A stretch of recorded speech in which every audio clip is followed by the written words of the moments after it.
Martin Romualdez, sinibak sa Kongreso.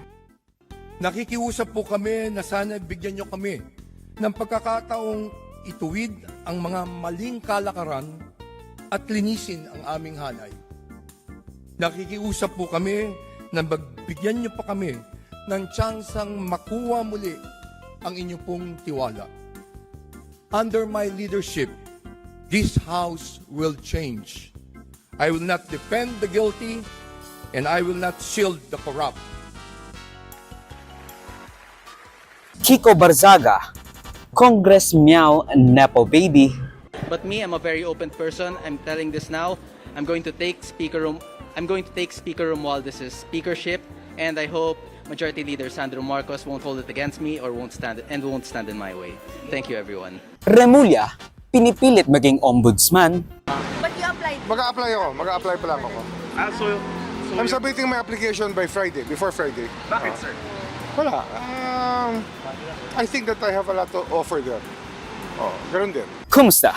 I'm Ulysses or Avor Joseph and welcome to News Unworthy Recap Weekly Edition number 121. We've just covered since last week, so skip to the titles provided if it piques your interest. Martin Romualdez, sinibak ng Kamara. Good news!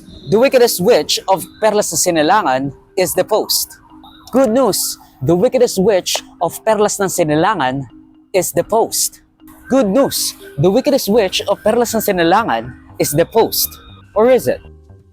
Okay, technically hindi siya na-depose, hindi siya sinibak, mea culpa. You know, ako ang mali. Ako naman lagi, di ba?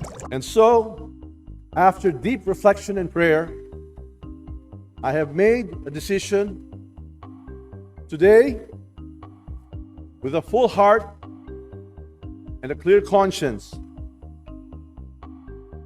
I tender my resignation as Speaker of the House of Representatives.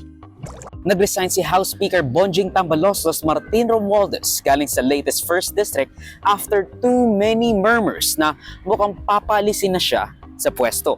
At of course, marami nagtatanong, sino ang gustong pumalit? Pero bago ang lahat ng yan, ito lang ang masasabi ko kasi parang alam natin na he got off way too easy sa mga paratang sa kanya. Ito lang ang masasabi ko.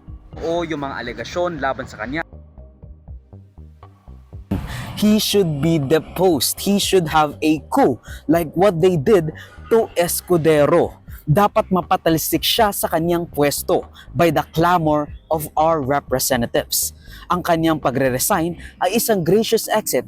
Di niya ever turned out to be true.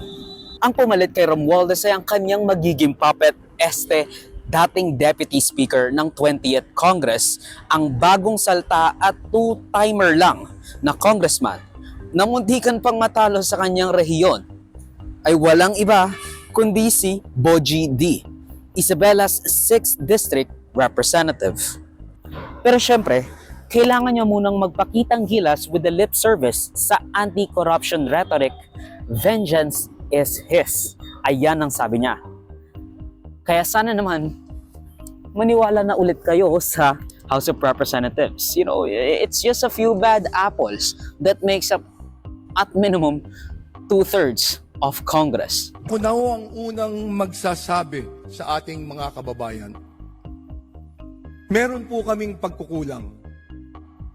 Kami po ay nagpapakumbaba sa inyo. Nakikiusap po kami na sana bigyan nyo kami ng pagkakataong ituwid ang mga maling kalakaran at linisin ang aming hanay. Nakikiusap po kami na magbigyan nyo pa kami ng tsansang makuha muli ang inyo pong tiwala. Under my leadership, this House will change. I will not defend the guilty and I will not shield the corrupt.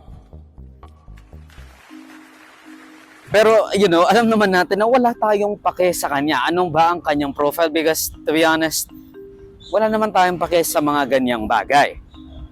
Alam naman natin siya yung napiling successor ni Romualdez. Hindi niya kalaban si Romualdez. Kasi nga walang lumaban sa kanya. 200 plus congressman ang bumoto sa kanya. 30 or some odd people did not vote for him or have abstained. Hindi niya kalaban si Romualdez kasi as I said earlier, he was the deputy speaker ni Romualdez. Parte siya ng ongoing House leadership na lumalapastangan sa kaban ng bayan. So, bakit ba napilitang mag-resign si Romualdez? Last year kasi, nagsalita si Vice President Sara Duterte laban kay Romualdez at kanyang House Committee on Appropriations Chairperson Elizalde Co. Basically, yung tagahawak ng pitaka ng 2025 budget. Sila yung magde-decide kung ano nga ba talaga ang dapat paglaanan ng pera ng bayan. Ang budget ng Pilipinas ay hawak lang ng dalawang tao. Hawak lang siya ni Congressman Zaldico at ni Congressman Martin Romualdez. Yan ang katotohanan. Ang halimbawa ko dito, sa DepEd muna tayo. Sa Department of Education, noong taong 2023, merong 5 billion na inapprove para sa classroom construction. Nagulat ako kasi merong mga lumapit na miyembro ng House na humihingi. Hinihingi nila yung 5 billion, parte ng 5 billion na budget. So sinabihan ko yung isang congressman, sabihan ninyo si Martin Romualdez na hindi pwede chap-chapin ang classroom construction na 5 billion. Kaya kung makikita ninyo sa budget proposal na approved ng Office of the President, 5 billion yon. Pero nung lumabas yung GAA o yung budget approved noong 2023, naging 15 billion siya. Dahil hindi nga ako pumayag na kunin yung 5 billion, dinagdagan nila ng 10 billion yung classroom construction ng Department of Education. Yung 10 billion na yon hindi kontrolado ng Department of Education. Controlled yon ni Congressman Zaldico at Congressman Martin Romualdez.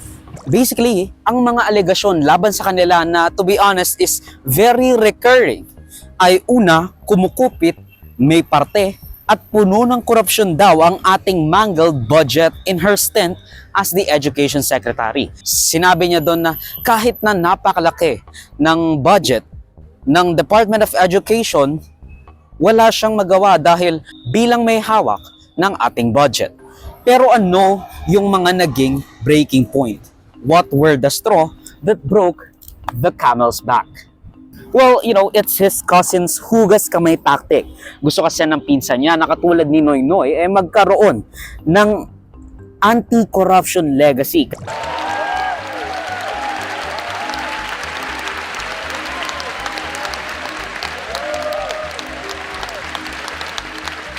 Mahiya naman kayo sa mga kabahayan nating naanod o nalubog sa mga pagbaha. Mahiya naman kayo lalo sa mga anak natin na magmamana sa mga utang na ginawa ninyo nang binulsan nyo lang ang pera.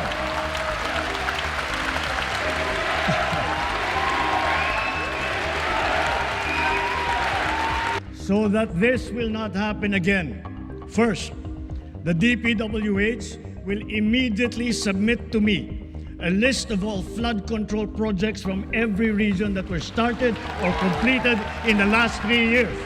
The Regional Project Monitoring Committee shall examine that list of projects and give a report on those that have been failures, those that were not finished, and those that are alleged to be ghost projects. We will publish this list.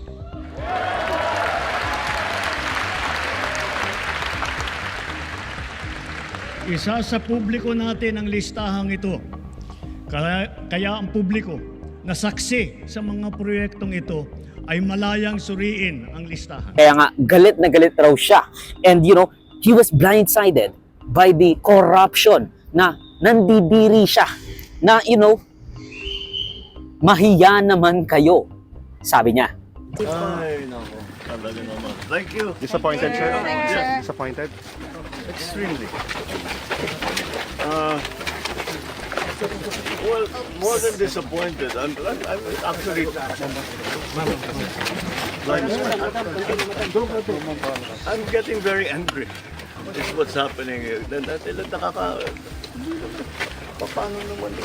Wala. Nadiskubre kasi ang mga alleged budget insertions amounting to around 150 billion pesos sa bicameral report para sa 2025 General Appropriations Act with his best friend at, again, Committee on Appropriations Chairperson Zaldico, kasama sina then Finance Chair Grace Poe at then Senate President Cheese Escudero. Na-name drop din siya sa mga SOP daw sa mga proyektong gobyerno, taking large portions ng mga allocated budgets. Isama mo pa yung pag-name drop sa kanya ng 2 diskaya sa Senate Blue Ribbon Committee. Karamihan sa mga kawani ng DPWH na nabanggit sa itaas ay paulit-ulit na binabanggit ang delivery ng pera ay para sa kay Zaldico na dapat at least 25%. Si Kong Marvin Rillo naman ay ilang beses na binabanggit ang pangalan ni Speaker Martin Romualdez bilang kanyang malapit na kaibigan. Ngayon, si Zaldico ay nasa Amerika na. May sakit daw sa kasukasuan. But this has been a tale as old as time. Alam na natin yan. Bulok na yung kanilang mga gimmick. But now our problem remains. Will we be again and again and again none the wiser? Kasi sa lahat ng mga alegasyon ng korupsyon, akusasyon ng mga kontratista na supposedly nakipagnegosasyon at nakipagtransaksyon sa kanila at ng mga investigador at mga naimbestigahang lugar, bagay at tao, only 2 people remain consistent in their stories, sina Romualdez at Zaldico. Graciously stepping down after clinging onto power for however long. Although it is notable to point out, however, that Romualdez met up with his cousin, President Bongbong Marcos, a day before he resigned. Magandang umaga po, Yusek. Yusek, may we know what was discussed during the meeting of President Bongbong Marcos and House Speaker Martin Romualdez yesterday, and who were the people present during the meeting? Ang maiko-confirm ka lamang po ay nagkita po sila ng Pangulo at kung ano po yung napag-usapan nila ay hindi po natin masasabi. But clearly yesterday, Yusek, mainit po na usapin yung change of leadership in Congress. So I wonder if the President gave his blessings na mapalitan yung head ng Congress, considering that Congressman Toby Chanco himself said that although co-equal body, they respect the President, so they need to discuss the issue with the President. Sa ngayon ay wala po tayong masasabi at hindi pa naman po yata nagre-resign si Speaker Romualdez. So tingnan na lamang po natin kung anong susunod na magaganap. Last na lang po, ma'am. What does Malacanang think about the possible change of leadership in Congress? How will this help when it comes to preserving the integrity of the institution or the government as a whole, considering po na na-link din si Congressman Romualdez sa issue ng flood control projects, although not directly, but he was mentioned. If ever man po na mag-resign si Speaker Romualdez, at ito po ay para maging malaya ang pag-iimbestiga, lalo pat nababanggit nga ang kanyang pangalan. Magiging maayos po ito at makatanggap-tanggap kung ang kanyang dahilan po ay para maging maisalba rin po ang integridad ng institusyon at para nga sa isang malayang pag-iimbestiga. But can we get a categorical statement from the palace that should he resign and should he lose the speakership, that will not be a way for him to escape accountability? Si Speaker Romualdez? Of course, kaya nga yun ang mangyayari kung magre-resign siya at kahit naman hindi siya mag-resign. At kung masasangkot man ang kanyang pangalan at may mapapakitang ebidensya laban sa kanya, mas magandang ito ay kanyang depensahan sa pamamagitan ng mga records na maaari niyang ipakita. Mag-resign, hindi siya mag-resign, maaari pa rin siya maimbestigahan. So maybe, Tambalosos Marcos has something to do with his resignation. Yung sasabihin niya siguro, bumaba ka muna dyan sa pwesto kasi baka mamaya, masagasaan ka. And nasagasaan ka na. Na-mention ka na sa Blue Ribbon Committee. So what else are we gonna do? Who the frick knows? also said basically bar for bar na pinili lang nilang speaker si Bogie D kasi nga siya ay magiging puppet lang ng totoong House Leader, and that is Sandro Marcos.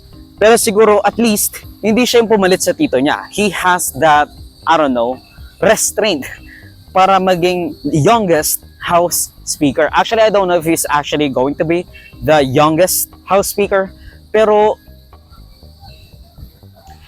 you gotta admit, at least hindi niya kinuha yung House Speakership. That he was behind pulling the strings of those puppets sa gobyerno. Marami nang nagmamurmur, marami nang nagsasabi na, you know, bumaba ka na sa pwesto, Romualdez. Harapin mo yung akusasyon kasi hindi lang ikaw ang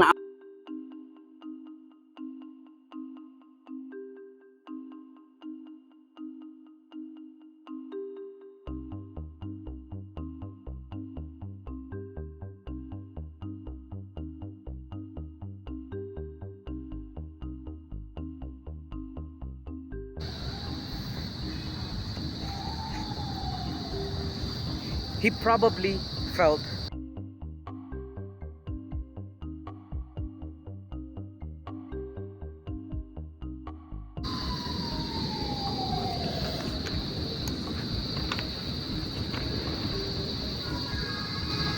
Oh yeah, I just forgot na umeepal nga rin pala si Kiko Barzaga, Cavite City Dasmariñas representative. Pinuntahan niya si Sandro Marcos. Binalaan niya na don't get in his way sa kanyang bid for the House Speakership. Napakasobrang ingay nitong Congress Meow Meow, entitled political dynasty Nepo baby na nagkaroon lang ng name recognition dahil sa kanyang catchy and, to be honest, unserious, and to be honest, wala rin namang plataforma. What did he say?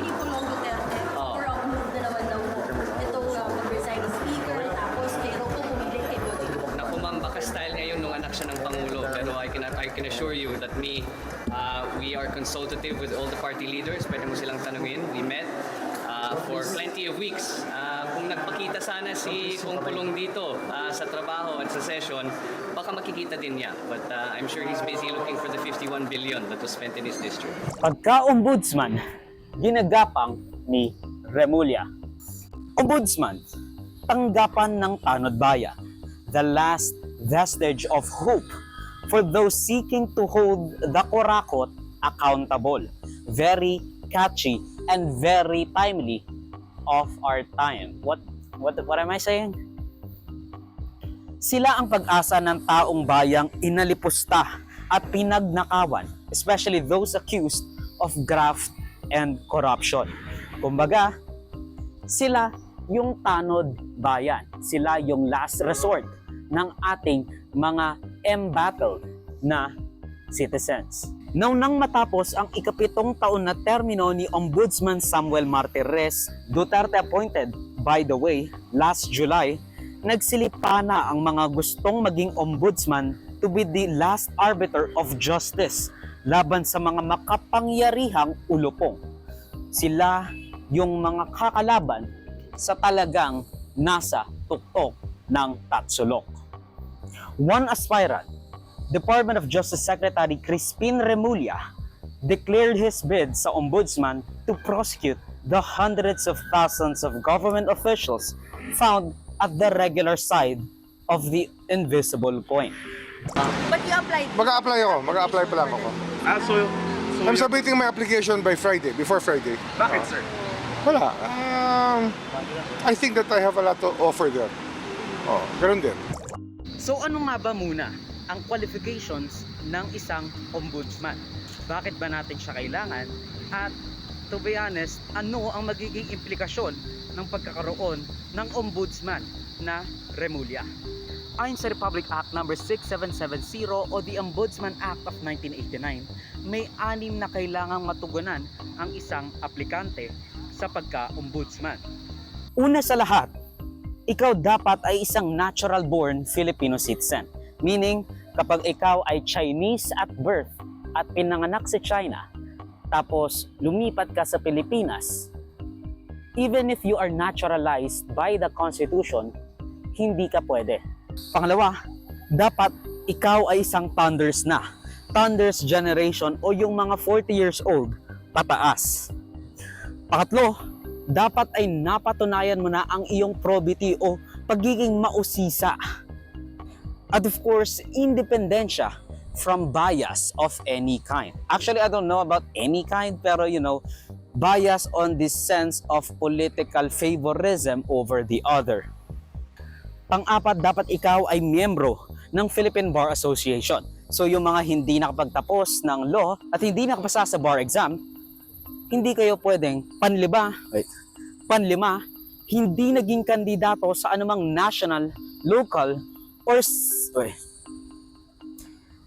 panglima, hindi ka dapat naging kandidato sa anumang national, local, o special elections immediately proceeding to their candidacy sa pagka-ombudsman. And of course, ayon sa RA 6770 or the Ombudsman Act of 1989, dapat sila ay nakapag-practice na bilang isang judge o 10 taon nang nakakapag-practice ng law. Pero hindi lang yan ang sole qualifications dahil ayon sa Judicial Bar Council na magsusumite ng mga pangalan para, mag-suggest kay Marcos sino ang dapat niyang piliin bilang ombudsman, may dagdag silang requirements para, magkaroon pa ng mas malaking integridad ang isang taong nasa ombudsman. Ang uupo bilang ombudsman for 7 years. Ayon kasi sa Judicial Bar Council, dapat hindi nahatulan ng isang applicant in local or foreign courts. Hindi rin daw pwede ang mga aplikante na may pending na kasong kriminal o at the very least, complaint. Kaso dun sumabit si Remulla. Has been kind of exemplary except for the fact na yung kanyang anak bigla na lang naabsuelto ang kaso. Doon siya sumabit sa mga requirements ng Judicial Bar Council. Kasi may reklamo laban sa kanya by Senator Amy Marcos dahil isa siya sa mga pagdakip. Former President Rodrigo Roa Duterte papuntang The Hague, the Netherlands. Yun na nga ang sinasabi ko na nakakahiya itong nangyari. Apakalungkot natin bilang Pilipino para tayong failed state. At tulad ng sinabi mo, kung nangyari minsan, pwedeng maulit. Kaya nga, may nagsasabi na yung Interpol bawal sa kanila mag-issue ng red notice pagkat may duda sila na political. Kaya ang pinalabas lamang nila ay yung diffusion para hindi sila sumabit kasi pinagbabawal ng sariling konstitusyon ng Interpol kapag political. Sa palagay ko maliwanag na may konteksto na talagang sumasabay sa alitan at pagwawalang tiwala ng dalawang panig itong mga pagbabago sa legal processes and our international standard. May urgency talaga kasi alam nga natin may second, may third warrant pa raw. Kaya kinakailangan mabunyag na lahat ng pagkakamali at wag na kailanman maulit. At kung kinakailangan paltan yung polisiya, yung batas, tignan na natin at magkasundo tayo para maiwas to. Resulta yon ng investigasyon kuno ni Senator Amy Marcos sa kanyang inquisition which found the government and its agents via John Vic Remulla, the PNP, freaking CIDG chief dati, and ultimately and most importantly, John Vic Remulla. Pinangalanan niya sila bilang culpable sa krimen o sa regularidad at illegal na pagdakip daw kay Duterte papuntang The Hague, the Netherlands. Nag-submit si Remulla ng letter of reconsideration instead of clearance para hindi siya ma-disqualify ng JBC. Saying na, binasura na ang petisyon at complaint laban sa parehas na complaint ng Supreme Court. Kumbaga, sure na siya na madidismiss ang kaso na pinataw laban sa kanya at among others, the President, Lucas Bersamin, and everyone in between. Dahil, yung Supreme Court na rin ang nagsabi na hindi illegal, which is the foundation ng complaint ni Amy Marcos laban kay John Vic Remulla. To which, it was indeed dismissed, which is predictable, which also made Remulla again qualified sa posisyon ng ombudsman. Pero nag-file ng motion for reconsideration si Amy. Ang sabi niya gusto niya talagang pilitin si Remulla na maging ombudsman. Bakit? Kasi nakikita nyo na si Duterte ay magiging presidente sa 2028. Sabihin, napakasimple ng mga pangyayari dyan, nagkakagulo sa ombudsman dahil hindi sila nagtagumpay sa PI, mga PI nila. Hindi rin sila umubra sa impeachment, kaya narito na tayo ngayon. Ipipilit nila na si Boying maging ombudsman para ipakulong si VP Inday Sara bago mag-2027. At hindi lang si Inday Sara, kundi lahat ng mga Duterte, kaalyado ng mga Duterte, baka pati ako. Yan ay sa gitna ng paghihirap ng mga Pilipinong binabaha ng tubig, ng korupsyon at ng kawalang aksyon. Tinutukan ko ang Plan A nila na People's Initiative Chacha. Binuking ko ang Plan B, yung impeachment, para mawala sa landas nila si VP Sara sa 2028. Ngayon, nasa Plan C na po tayo, sa ombudsman naman. Noon pa'y nakita ko na, kaya ako nagsampa ng kaso nung May 2, nandun ako sa ombudsman. Kung hindi kayo titigil sa pamumulitika, mag-asaran tayo. Hindi ko rin kayo tatantanan. Para kayong mga kabayong na katapalodo sa 2028, 2026 pa lang ngayon. Napapabayaan nyo ang bayan sa kakaisip ng ambisyon at paraan paano nyo buburahin ang mga nakaharang sa mga maiitim ninyong plano. Nasa 2028 na kayo. 2026 pa lang. Paano makakaligtas at mabubuhay ang Pilipino 2026, 2027? Paano makakaraos? Hindi sila tulad ng mga buhaya na kaya sa lupa at lumalangoy sa baha, walang pakialam. Sir, ano na pong update dun po sa complaint na inihain sa inyo ni Senator Amy Marcos sa Ombudsman? I'll be filing a motion to resolve the issue as soon as possible. Opo. Tapos sir, ano po ba yung inilalatag natin doon sa atin pong naging sagot na from the start hanggang po sa ngayon, sir? What do you mean? Sir, ano po yung ipinaliwanag natin doon po sa simula? Well, I'm applying for a leadership position. That's what I'm doing. Opo. So will you also get your reaction because Senator Amy Marcos is claiming that acting ombudsman right now is facing pressure to allegedly dismiss this... No comment. I don't want to comment. Pero sir, ano po yung gusto niyo ipaintindi po dun sa naging action niyo po noong nangyari po yung pag-aresto po kay dating Pangulong Rodrigo? Trabaho po namin yan na to keep the country stable, to prevent violence, to prevent the happening of any untoward acts. And I think that we were able to peacefully bring him abroad to face the charges against him without hurting anybody physically. I think that's the most important thing. It's the most peaceful way of doing what had to be done. Sir, for the record po, what happened to the complaint? Is it archived, still alive? I don't know. But it's still pending in the Supreme Court. There's a petition in the Supreme Court about it, yes. Sir, pero... For certiorari. Opo. Sir, doon po sa mga paliwanag po ng opisina ng Department of Justice, maging po nung iba po pong mga ahensya na kasama po doon sa pagpapatupad ng arrest warrant pa po na yun. Ano po sir yung, kumbaga basehan natin? Ano po yung... Basta ako yun, ang opinion ko kasi, it's a time when they ask the Secretary of Justice what his opinion is, if it's the right thing to do. And I said it's the right thing to do. I gave the clearance. That's it. So apparently namatay yung aking microphone and it cut off, and as you can see from a lot of other instances, hindi nag-link up or biglang nawawala yung audio, and I'm too lazy to kind of add onto that and do some voiceover, pero here I will do it kasi tuloy-tuloy siya. But this is actually what I was saying, or at least the gist of it.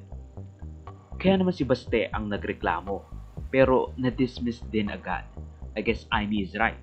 Marcos and basically the power brokers want to, at the very least, give Remulla a fair shot at the helm of the ombudsman. Malabasam namang, si Remulla talaga ang gusto nila para maging ombudsman.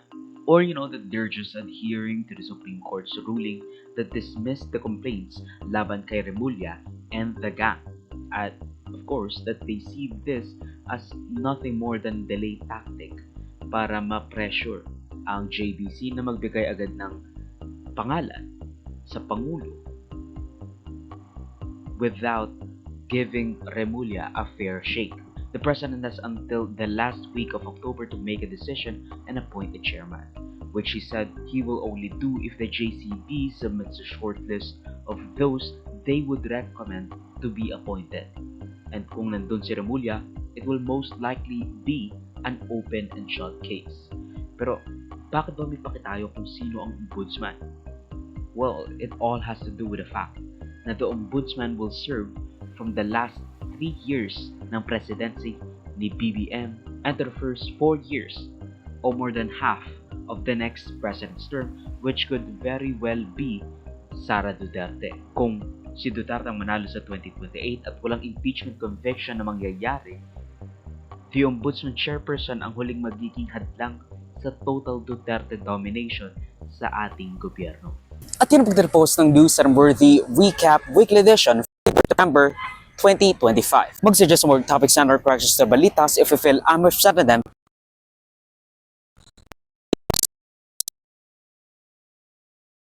with the link down below. So susunod muli, of course,